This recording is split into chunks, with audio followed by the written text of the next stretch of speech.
In contemporary discourses surrounding art, sexuality, and feminism, few figures provoke as much controversy and admiration as May Ling Su. A woman of multiple identities, erotic actress, feminist, and self-proclaimed menstrual artist, Su exemplifies a unique intersection of personal empowerment and cultural disruption. Her career, spanning film, avant-garde performance, and visual art, challenges established norms of representation, gender politics, and bodily autonomy.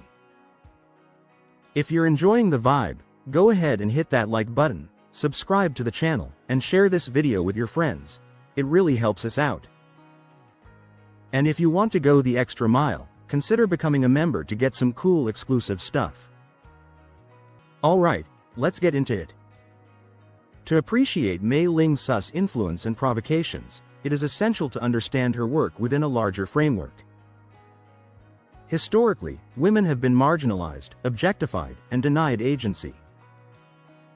Meanwhile, feminism has often struggled to reconcile its diverse voices, those advocating for sexual liberation and those condemning the industry as inherently exploitative. Su enters this contentious arena not only as a performer but also as an auteur and intellectual, using her own body and experiences to produce art that is at once erotic, political, and deeply personal. This video argues that May Ling Su's career and artistic endeavors serve as a radical commentary on the intersection of sex, power, and art. By embracing her identity as an actress and menstrual artist, she confronts deeply ingrained societal taboos and redefines feminist agency. Her work invites reconsideration of how we perceive the erotic, the grotesque, and the sacred. May Ling Su began her career in 1996, entering an industry long criticized for its exploitation of women. However, unlike many of her contemporaries, Su exerted significant control over her image and production choices. Working initially with her husband, Jay, and later branching out to collaborate with other directors, Su directed and starred in films that reflected her personal vision. Her autonomy as a content creator places her within the tradition of feminists who seek to challenge the male gaze and assert the female perspective in erotic representation. Su's collaboration with controversial director Max Hardcore in 2002 further complicates her legacy. Hardcore is infamous for his extreme and often violent portrayals of sexuality, leading to widespread criticism and legal challenges. Su's willingness to participate in such projects can be seen as contradictory to feminist values. Yet, within the realm of radical feminism and postmodern art, her choices can also be viewed as explorations of consent, agency, and the performativity of gender roles. Su does not claim victimhood.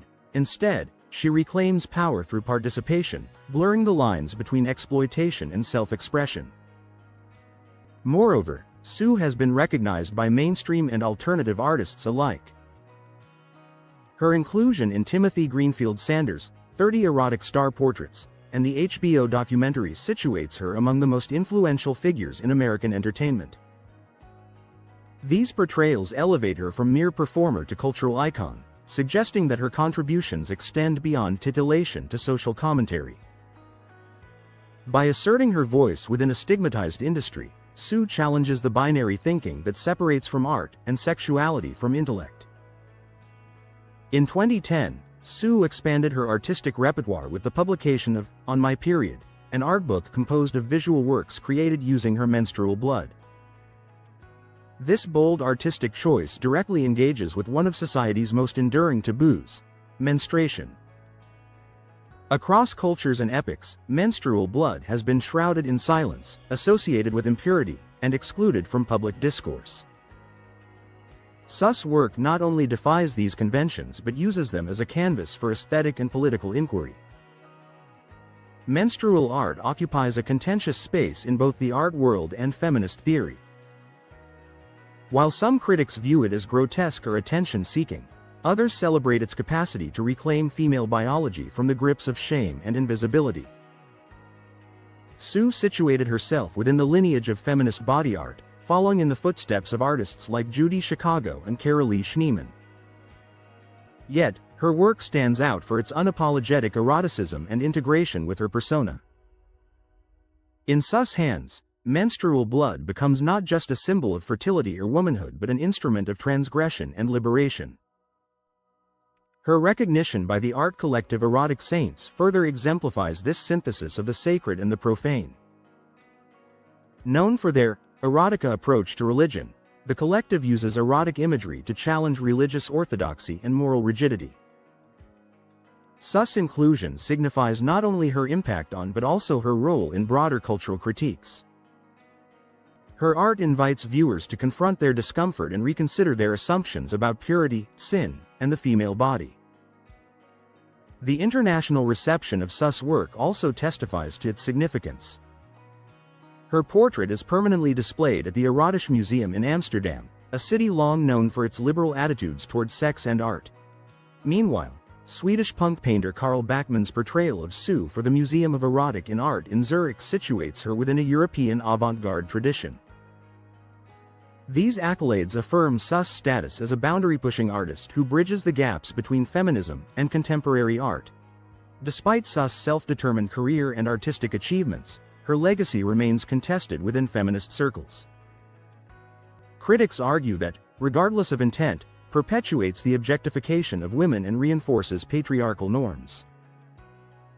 From this perspective, Su's involvement in film and collaborations with controversial figures like Max Hardcore cannot be disentangled from the industry's broader harms.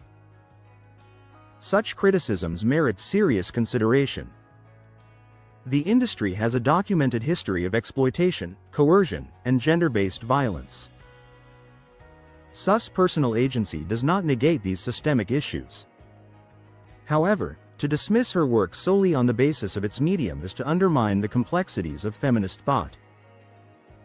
Feminism, after all, is not monolithic.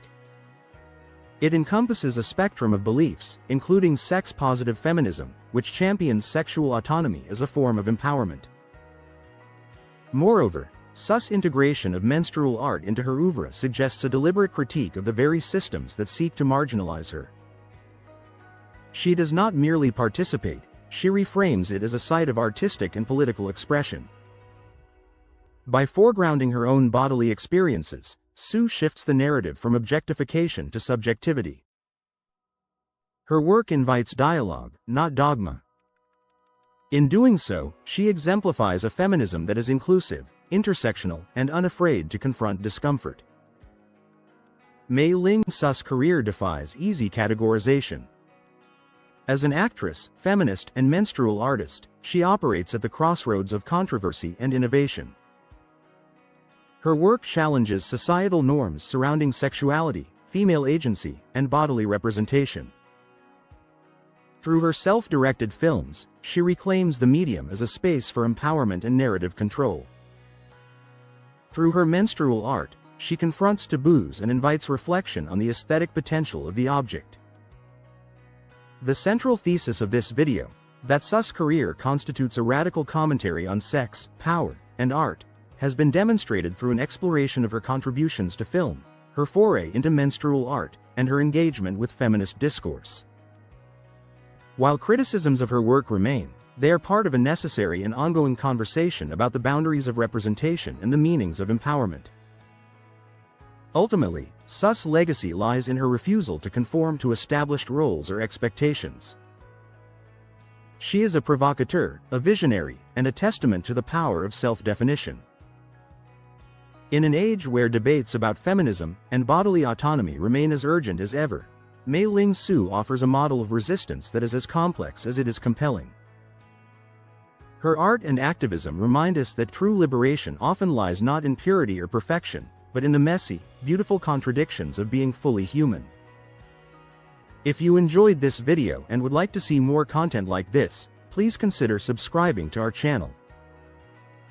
By subscribing, you'll be notified when we upload new videos. Thank you again for watching, and I look forward to seeing you in our next video.